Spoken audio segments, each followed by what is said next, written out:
Bonsoir tout le monde et bienvenue dans cette nouvelle leçon dans laquelle nous allons vous parler du mouvement d'une particule chargée dans un champ magnétique, la force de Lorentz. Donc nous sommes exactement à la deuxième partie de cette vidéo.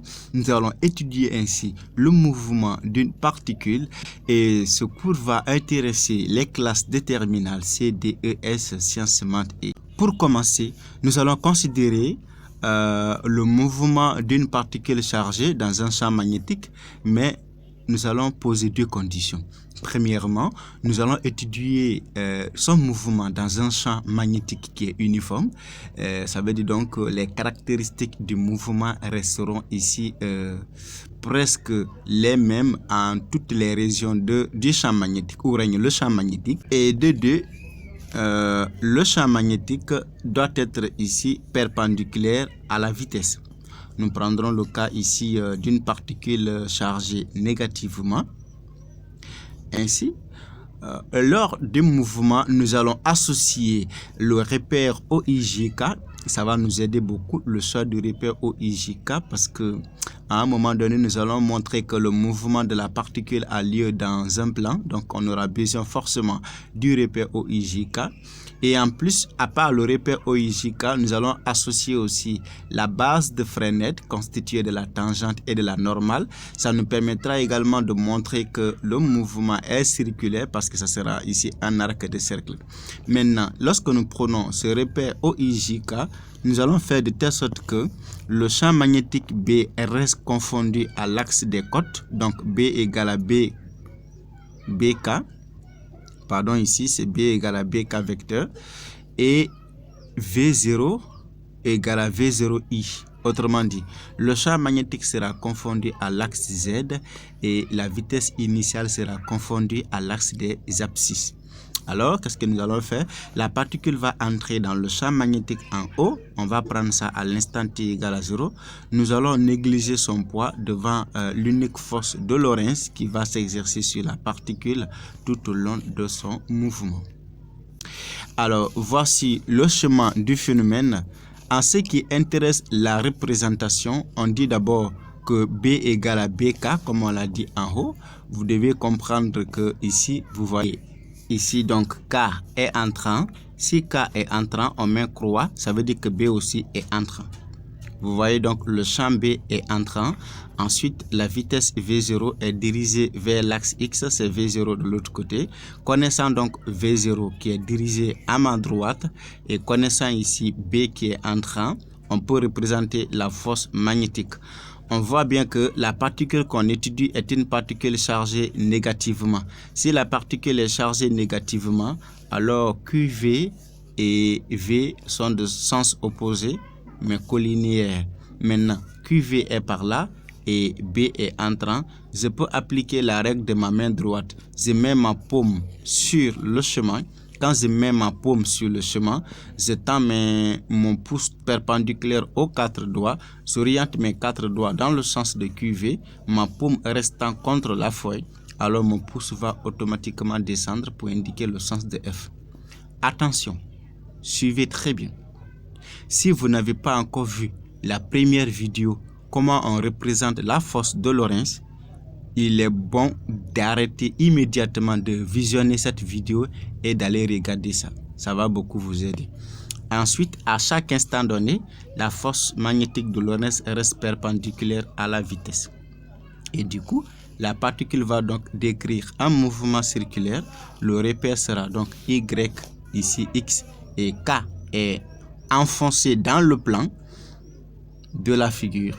Ensuite, on peut associer aussi N vecteur et tau vecteur pour la base de Fresnel puisque le mouvement est circulaire. Ensuite, la première question qu'on peut répondre au cours du mouvement d'une particule chargée, c'est d'évaluer la puissance de la force de Lorentz. Vous avez vu dans les classes antérieures que la puissance par définition, c'est ici, on veut parler de la puissance instantanée, c'est la dérivée du travail par rapport au temps. Mais le travail étant la force fois le déplacement et que la force est une constante, la constante sort, donc la puissance égale à la force dérivée du déplacement par rapport au temps. Mais la dérivée du déplacement par rapport au temps, c'est la vitesse. Et comme il y a l'angle balayé entre la vitesse ou bien la force et le déplacement, n'oubliez pas de mettre cos de cette valeur. Mais on sait très bien, sur le chemin, à chaque instant, la vitesse est perpendiculaire à la force de Lorentz, ce qui revient à dire donc que le cosinus de l'angle formé égale à 0 puisque l'angle égale à 90 degrés. On conclut que la puissance de la force de Lorentz est nulle à tout instant donné lorsque le champ magnétique est uniforme avec une force perpendiculaire à la vitesse. Mais comme par définition, comme on venait de dire, la puissance égale à la dérivée du travail, mais que en appliquant le théorème de l'énergie c'est la somme des travaux, donc c'est le travail, ça veut dire donc c'est la dérivée de l'énergie aussi. Mais comme la puissance elle est nulle, donc la dérivée de l'énergie est aussi nulle. Maintenant, si la dérivée de l'énergie elle est nulle, c'est que l'énergie est constante. Si l'énergie ou le travail est constant, ce qui veut dire l'élément caractéristique de l'énergie sera constant. Et l'élément qui caractérise l'énergie cinétique, ce n'est que le carré de la vitesse, étant donné que la masse elle est constante. Donc la vitesse aussi sera constante. On peut conclure que la puissance de la force de Lorentz est à chaque instant nulle et l'énergie cinétique de la particule restera constante. Essayons de voir comment évaluer l'accélération du mouvement. Nous sommes maintenant dans d'une étude en dynamique. Nous allons d'abord préciser le système qui est la particule chargée. Le référentiel d'étude sera terrestre ou du laboratoire, mais supposé galiléen. Le bilan de force sera l'unique force de Lorentz avec le poids négligé devant la force de Lorentz. Il faut donc appliquer la deuxième loi de Newton qui vaut la somme des forces égale à la masse fois l'accélération. Mais comme la force de Lorentz égale à QV vectoriel B égale à la masse fois l'accélération, on peut conclure cette expression qui s'y trouve là. Remarque importante, lorsque l'accélération égale à QV vectoriel B sur M, on peut décaler 1 sur M, on trouve QV vectoriel B. Mais comme QV vectoriel B c'est la force, on peut prévoir ici, en tirant l'accélération à ce niveau, A c'est la force sur la masse. On trouve ici. Maintenant, si A égale à la force sur la masse, mais on avait vu sur le chemin, la force est orientée sur J. Bien sûr, la force de Lorentz est orientée sur J, donc l'accélération également sera représentée sur J. Alors, rappelez-vous de ça parce qu'on va l'utiliser pour déterminer la planité du mouvement. Quand on prend ça en valeur absolue, en norme, nous allons donc dire le produit QVB comme V est perpendiculaire à B. Donc, le vecteur accélération sera collinéaire et de même sens que la force magnétique, dont la norme sera donnée par ça. Si nous connaissons ça, on peut nous poser une question qui consiste à déterminer la nature du mouvement. Autrement dit, on peut nous dire, montrer que le mouvement de la particule est uniforme. Pour montrer que le mouvement de la particule est uniforme, on peut appliquer deux méthodes. La première méthode, c'est d'utiliser l'expression de la puissance qu'on avait vue précédemment. La puissance, par définition, c'est la dérivée du travail par rapport au temps. Mais comme le travail, c'est la variation de l'énergie cinétique, on dira donc la puissance égale à la dérivée de la variation de l'énergie par rapport au temps. Mais comme nous savons très bien que la puissance elle est nulle, donc la dérivée de ces deux éléments sont nulles, donc la variation est égale à une constante. Si la variation est une constante, ça veut dire que l'énergie initiale égale à l'énergie finale. Et si l'énergie initiale égale à l'énergie finale, ça veut dire que la vitesse demeure donc constante. Et si la vitesse égale à la vitesse au point d'entrée dans le champ magnétique, on peut conclure donc que le mouvement est uniforme. Mais si vous ne voulez pas appliquer cette formule, vous pouvez appliquer la deuxième méthode. Cette deuxième méthode, il faut appliquer la deuxième loi de Newton sur la force de Lorentz. Vous trouverez F égale à la masse fois l'accélération. Après, vous faites la projection sur la normale. Ou si vous voulez, vous faites la projection sur les deux axes. Ou si vous voulez, vous dites la force de Lorentz est une force centripète. Si la force de Lorentz est une force centripète, alors F se résume à F normal. Maintenant, si F se résume à F normal, ça veut dire que sa composante tangentielle est nulle. Si sa composante tangentielle est nulle, ce qui veut dire donc Ft égale à 0, son expression est égale à 0, mais la masse étant différente de 0, donc A tangentielle égale à 0. Mais A tangentielle, par définition, c'est la dérivée de la vitesse par rapport au temps égale à 0. Maintenant, ne regardez plus A tangentielle qui est égal à 0, regardez plutôt dérivée de la vitesse qui est égale à 0. Si dérivée de la vitesse par rapport au temps égale à 0, ça veut dire que la vitesse est une constante. Et la vitesse étant constante, on peut donc conclure que le mouvement de la particule est uniforme. On peut aussi nous demander la planité du mouvement ou de la trajectoire, montrer que le mouvement est plan. Pour y arriver, on avait associé le repère ROIJ au mouvement de la particule, n'est-ce pas? Ok. Mais en plus, on avait dit que l'accélération égale à AJ. Autrement dit, l'accélération et la force de Lorentz sont situées sur le même axe, ont la même direction et le même sens. Mais on avait dit aussi que B égale à BK vecteur. Si B égale à BK vecteur, ça veut dire que le champ magnétique est sur l'axe Z, alors que l'accélération est sur l'axe J. Ça entraîne que l'accélération et B sont perpendiculaires. Si A et B sont perpendiculaires et que A se trouve uniquement sur J, ça veut dire que A n'existe pas sur l'axe des Z. Donc AZ est nul. Mais comme A égale à la dérivée de la vitesse par rapport au temps, ce qui nous permet de dire que dérivée de la vitesse par rapport au temps égale à 0. Mais comme la dérivée de la vitesse égale à 0, ça veut dire que la vitesse est une constante.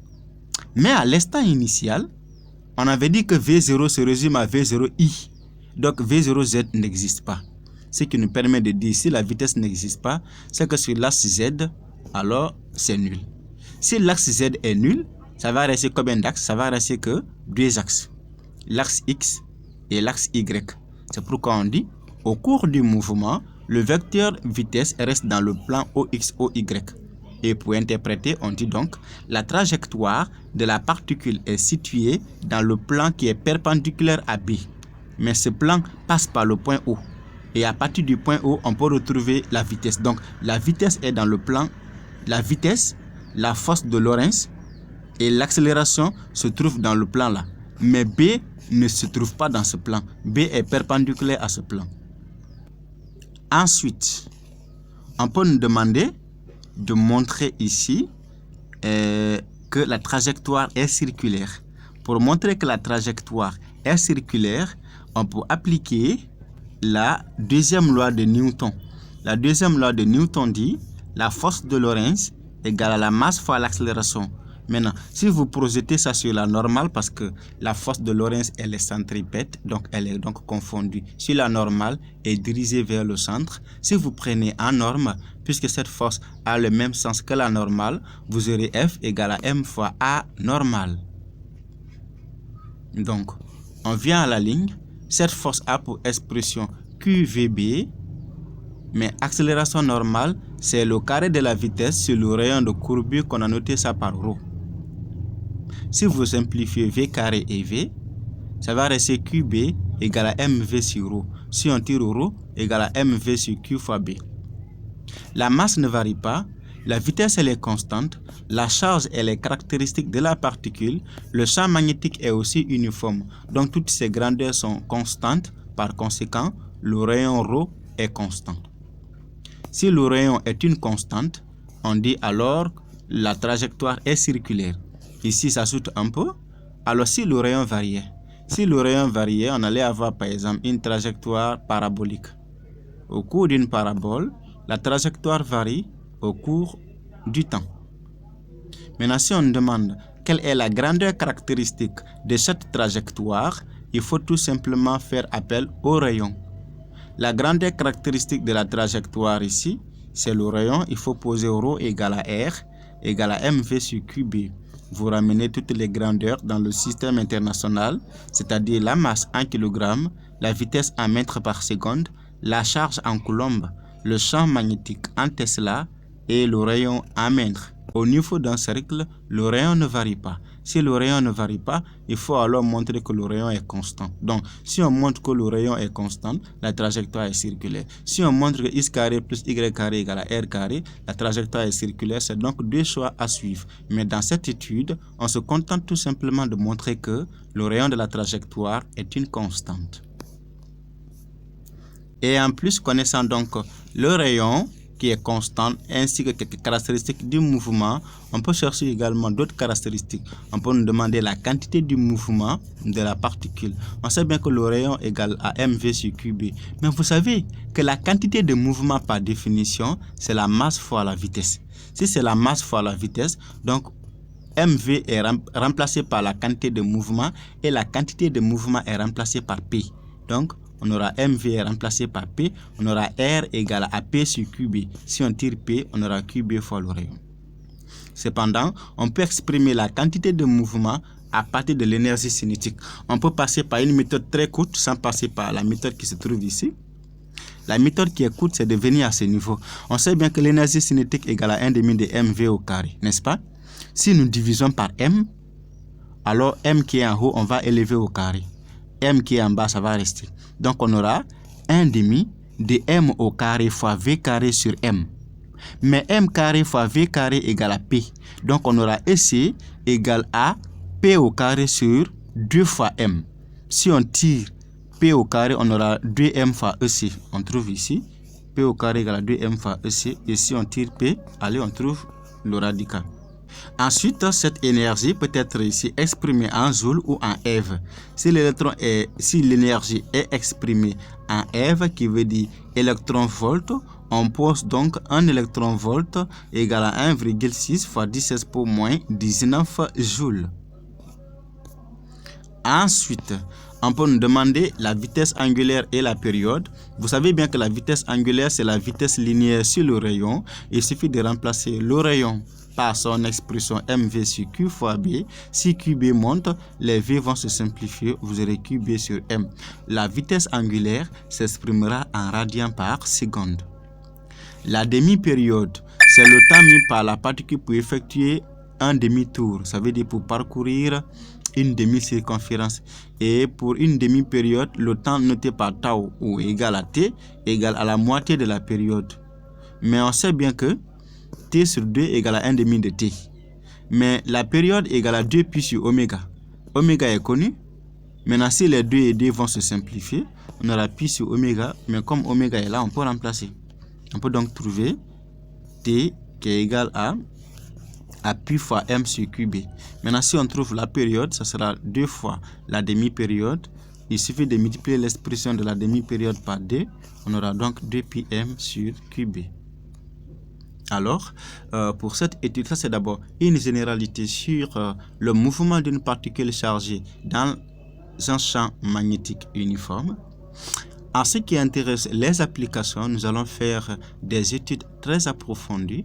Alors, nous vous suggérons de vous abonner à la chaîne et d'activer la cloche de notification pour ne pas rater de nouvelles vidéos. On se dit à bientôt.